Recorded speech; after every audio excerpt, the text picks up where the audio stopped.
guerra do STF contra o Senado, eu sempre brinco aqui, o chiliquito, que é a mistura de chilique com faniquito, e tudo porque o Senado aprovou na quarta-feira a proposta de emenda à Constituição que limita decisões individuais de ministros do Supremo Tribunal Federal.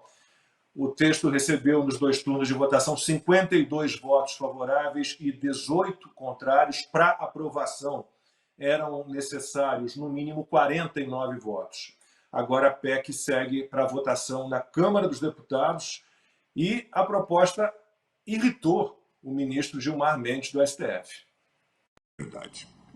O fato é que este Supremo Tribunal Federal, sempre atento às suas responsabilidades institucionais e ao contexto que o cerca, está preparado, não tenho a menor dúvida, para enfrentar, uma vez mais, e caso necessário, as investidas desmedidas e inconstitucionais, agora, eventualmente, provenientes do Poder Legislativo.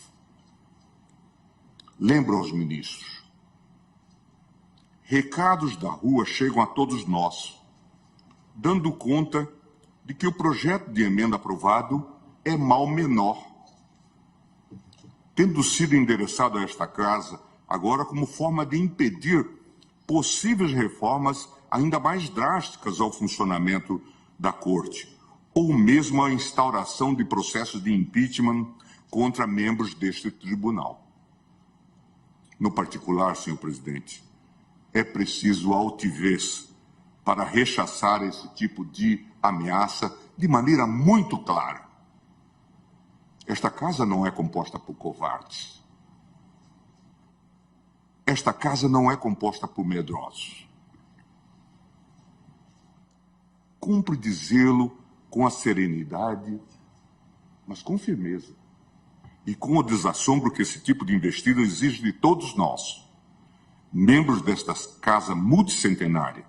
Este Supremo Tribunal Federal não admite intimidações.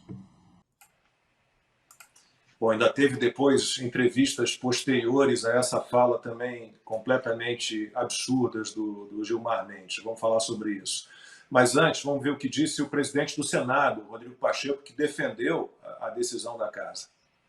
Para poder esclarecer que o que nós fizemos ontem no Senado foi garantir que uma lei concebida pelos representantes do povo, nas 2 casas do Poder Legislativo, Câmara dos Deputados e Senado Federal, após passar por comissões, por amplo debate, ouvindo-se a sociedade, abordagem de plenário e aprovação de plenário, sancionada por um presidente da República, que esta lei só possa ser declarada inconstitucional pelo colegiado do Supremo Tribunal Federal.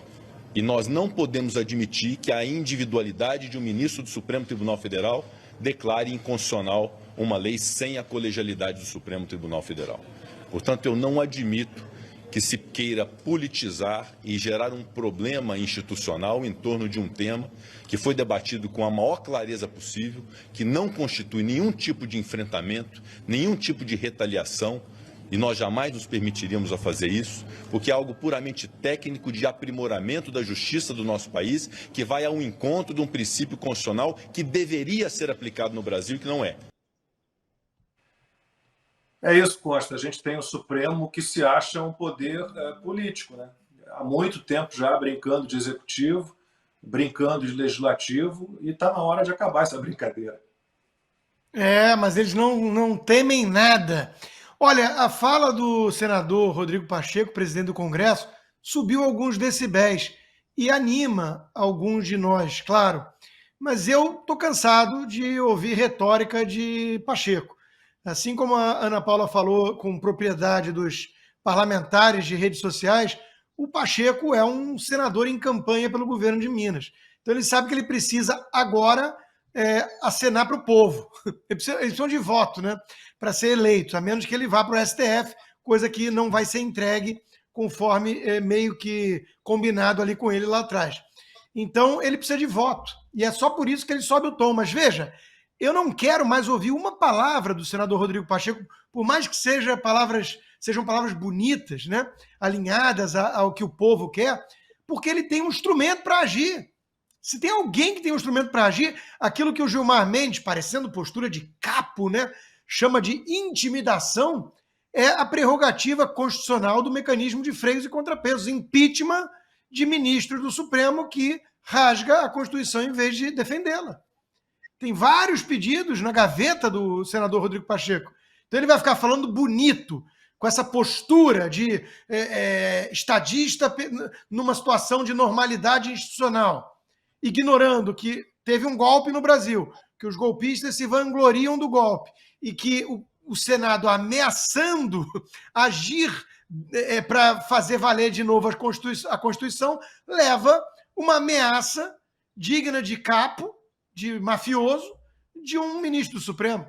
E vai ficar por isso mesmo? Troca de palavras? Ou vai agir? Vai deixar de ser cúmplice dos golpistas e vai agir como quer o povo brasileiro e como exige a Constituição, né?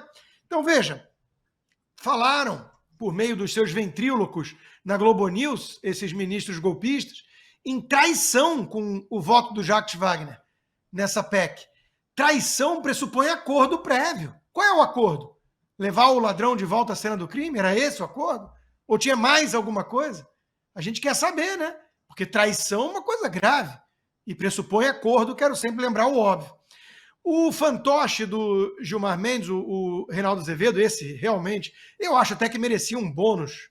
Devia pedir, né? Está chegando o Natal, devia pedir um bônus por excesso de empenho, pelo menos, ao chefe, né? Não por resultado, porque aí ele anda bem esquecido. Mas veja, ele colocou nas seguintes palavras, eu peço vênia às tias do Zap, às senhoras aqui, né? O STF não teme, abre aspas, porra nenhuma, fecha aspas. Porque na interpretação um tanto esquisita do Reinaldo Azevedo, autor de O País dos Petralhas 1 e 2, o Supremo tem sempre a última voz sobre o que é constitucional ou não. Então, se vier uma PEC mudando um aspecto da Constituição, ou querendo, por exemplo, um impeachment do ministro, que está previsto na Constituição, o STF pode, segundo o Reinaldo Azevedo, sempre dizer assim, não, nós temos a última palavra para o inferno com vocês. É a democracia na cabeça dessa gente tucana, trotskista, que queria o Lula para salvar a democracia da ameaça bolsonarista. Então, a democracia para eles pressupõe que não precisa mais de povo nem Congresso, que são os representantes do povo. Não precisa. Porque se o Alexandre de Moraes, o Barroso, o Toffoli e o Gilmar Mendes podem decidir o que eles bem entenderem, inclusive contra o pedido de impeachment aprovado deles, ou uma PEC, que é para mudar a Constituição, um artigo da Constituição, fazer uma emenda, eles não precisam mais de povo nem de Congresso. Fecha logo tudo. É mais barato, economiza mais de 10 bilhões por ano. Ninguém mais precisa ir às ruas, essa coisa chata de pedir pauta, de democracia, porque tem logo uma ditadura de 4 ou 5 malandros togados. E é a cabeça dos nossos jornalistas, né? Então, de novo, o STF emitiu notinha com opinião do presidente, do Barroso. Opinião, cada um tem uma, Lacombe. Eu tenho uma, você tem uma, a Dona Maria tem uma. A opinião do Barroso sobre a PEC vale exatamente tanto quanto a da Dona Maria, a do seu José e a minha. Um cidadão opinando. E mais nada. Ninguém chamou o STF para o debate. Porque esse debate se dá no âmbito do Congresso, do Poder Legislativo, que é quem legisla, ou deveria, claro, no país, sob democracia. Então tudo isso está tão escancarado, né? Eles são tão golpistas e assumidamente golpistas que eles têm certeza da impunidade. Eles têm certeza que o Pacheco faz discurso para a plateia, mas na hora de agir tem algum tipo de conchavo lá, né? Porque não é possível, senão eles teriam algum medo. A única sorte nossa, a única possibilidade de vitória nossa é se realmente houver uma ruptura no acordo golpista desses tucanos e petistas. Que tem uns tucanos ali no Supremo, né, que trabalharam com Alckmin. O Alckmin está mais interessado em comparar meia esquisita e cheguei com quem usa meia também esquisita e cheguei, do que qualquer outra coisa. Então, a única chance que o Brasil tem é se realmente os comunistas corruptos do Foro de São Paulo e os tucanos globalistas com gente aparelhada no Supremo começarem a brigar para valer. Mas assim, de um começar a atrair o outro mesmo e jogar no ventilador. É a nossa única chance. Se depender da imprensa, que fica se vangloriando que o ministro manda mensagem ao vivo, o Brasil nunca vai sair dessa. Então, de novo, impeachment não é intimidação. Impeachment de ministro golpista, acima de tudo, é prerrogativa da Constituição, do Senado, e está demorando. Está demorando por conta de um único culpado. O cúmplice desses caras, senador Rodrigo Pacheco.